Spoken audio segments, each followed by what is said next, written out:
Hey, hey, hey! Welcome to my cozy corner of the internet. This is Nephilim VA bringing you the 11th chapter of Inheritance, written by A's for Amy 71 on AO3. I am praying that this chapter is wholesome. Let's not emotionally scar Izuku anymore. This fanfiction is for mature audiences with canon-typical violence and a trigger warning for major character death. If that isn't your style, then I recommend Shades of Green, which is written by Maybe It's Friendly on AO3. It can be found on my channel! Canon Divergence is the name of the game and indulges the what-ifs of Midoriya Izuku having a quirk.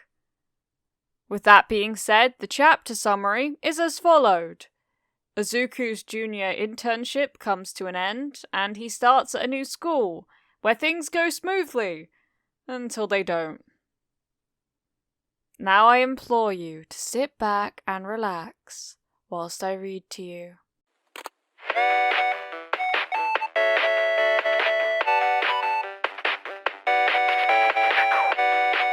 Chapter 11.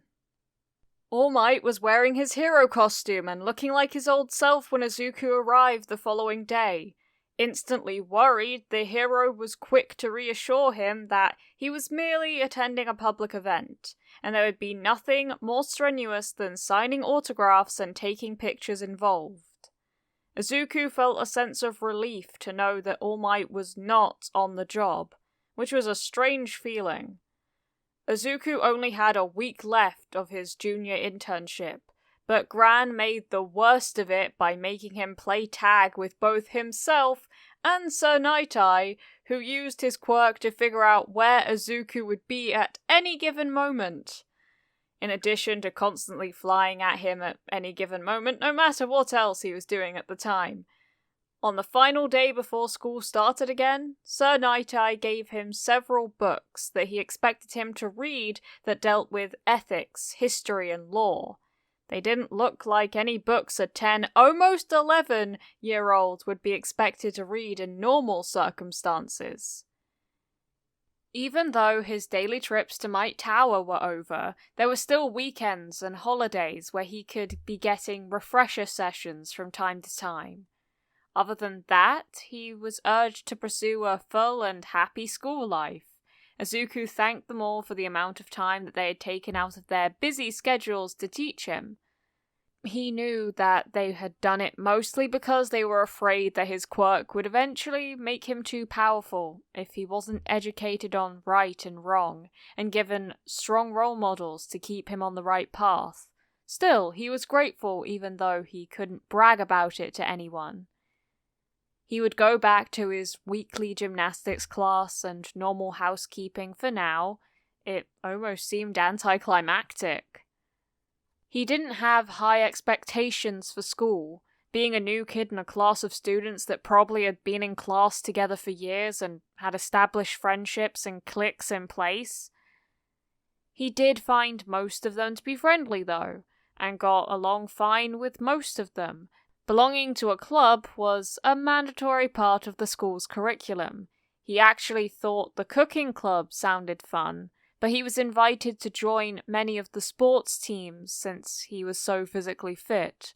After texting Sir Night-Eye to ask him his opinion, he decided to join the judo club. He'd never really done actual martial arts before, but it seemed like almost all of them were beginners, so it was okay. It certainly couldn't hurt to have a better grasp on how to take someone down or flip them over his shoulder. It wasn't until November that things changed. A girl in his PE class was showing off her quirk, which was making her arms turn into long blades like swords.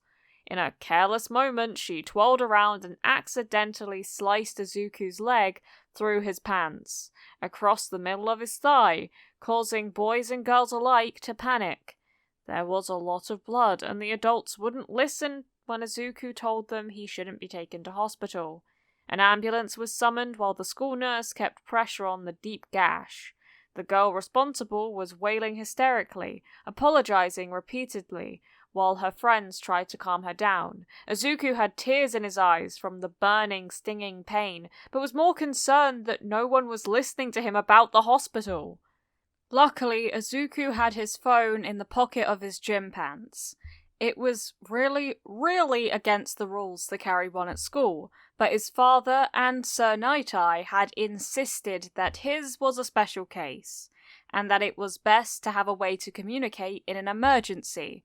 Thank goodness! He knew the school was already trying to contact his father, but his dad was always busy in meetings, and he didn't know how quickly he could do anything.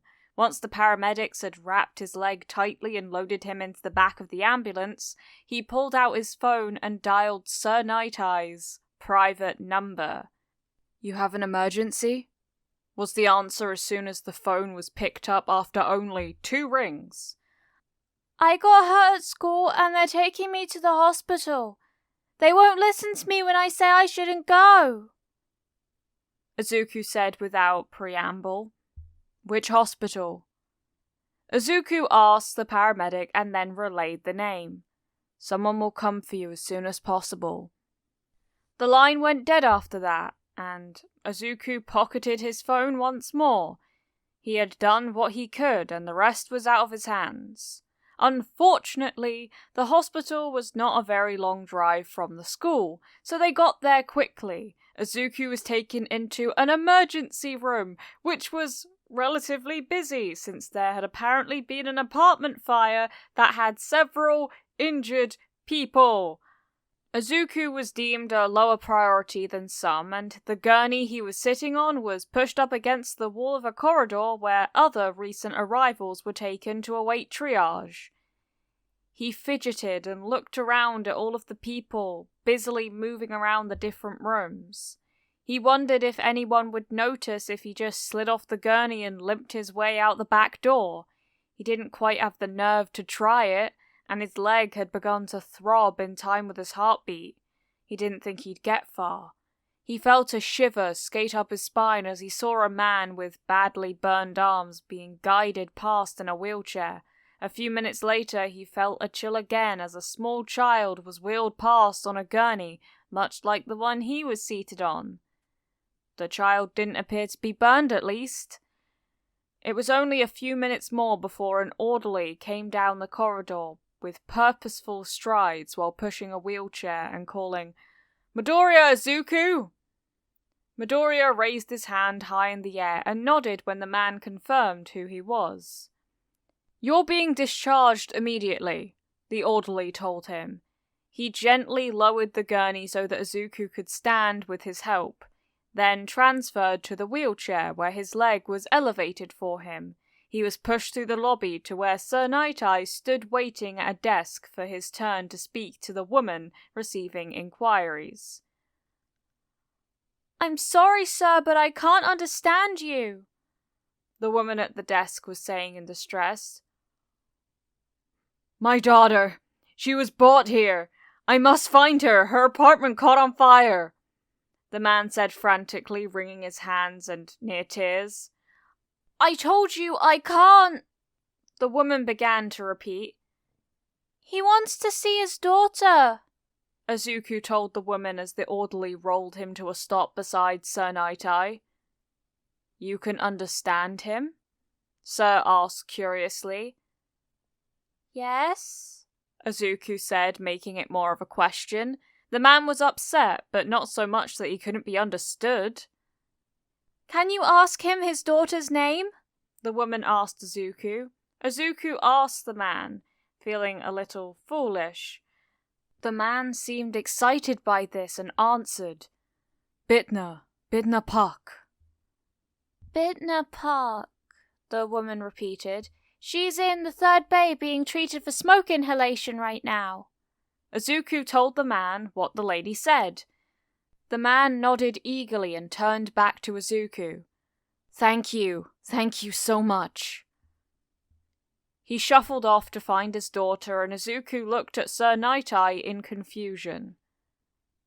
"Later," Sir said decidedly. "We need to get you out of here first."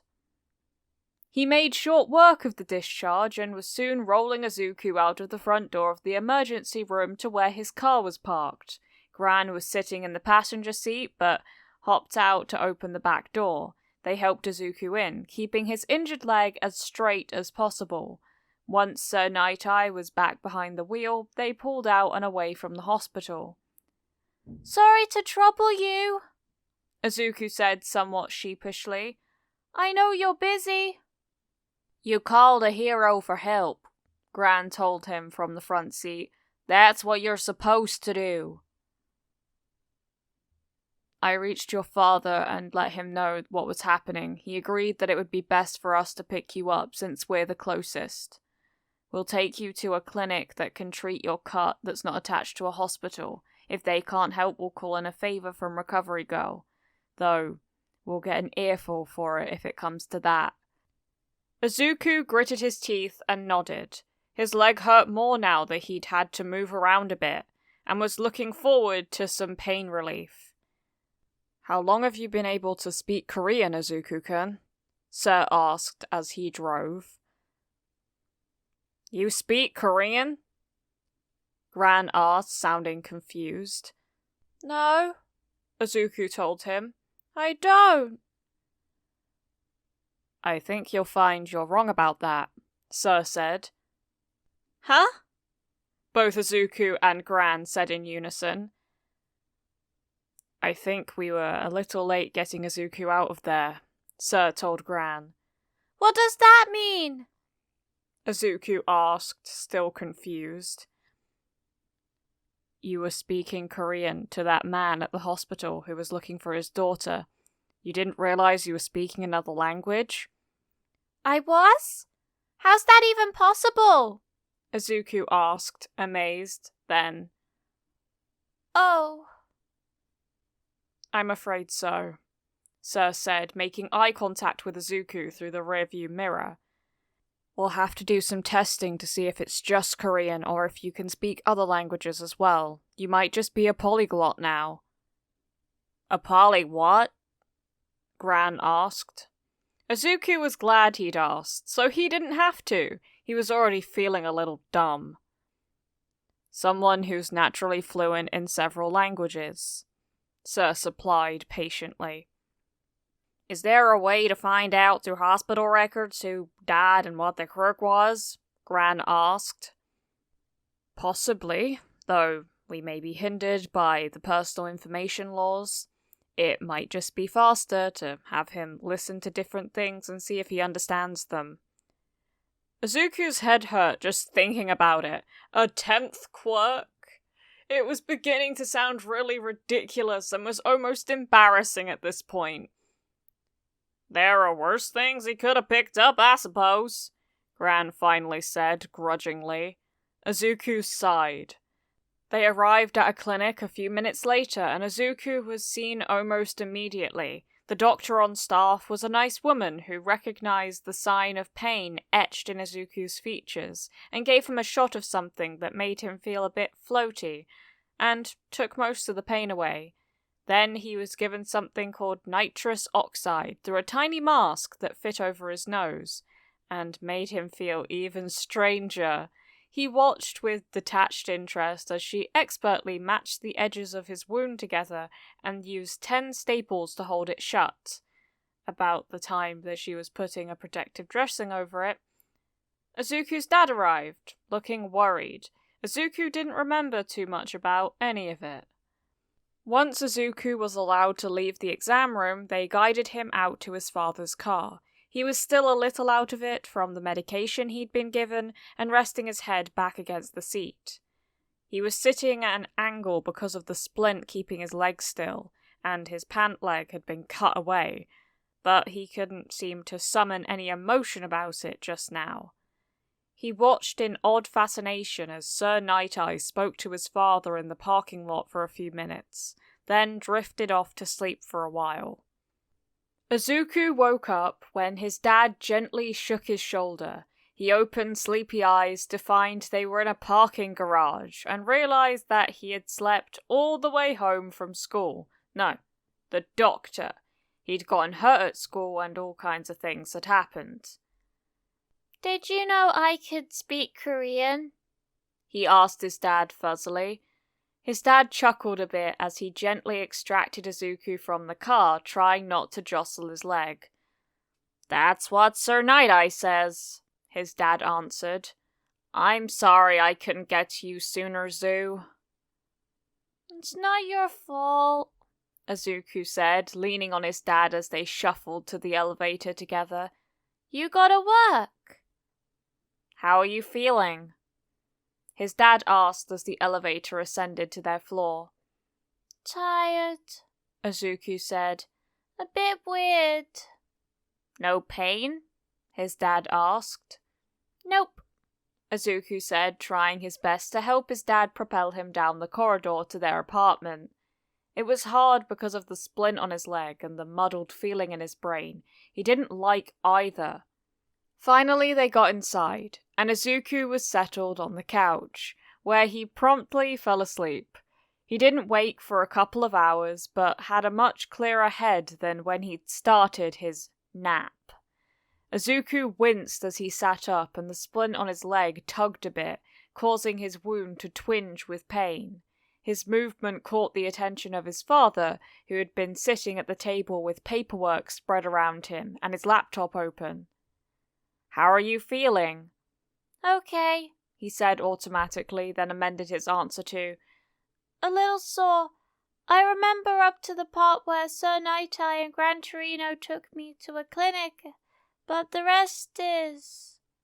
They gave you a painkiller and some laughing gas, so you're pretty out of it, his dad explained. The doctor gave us a few pain pills to get you through the next couple of days if you need them, but he doesn't want you to take them unless you're really hurting and can't sleep or something. He said they'd knock you out.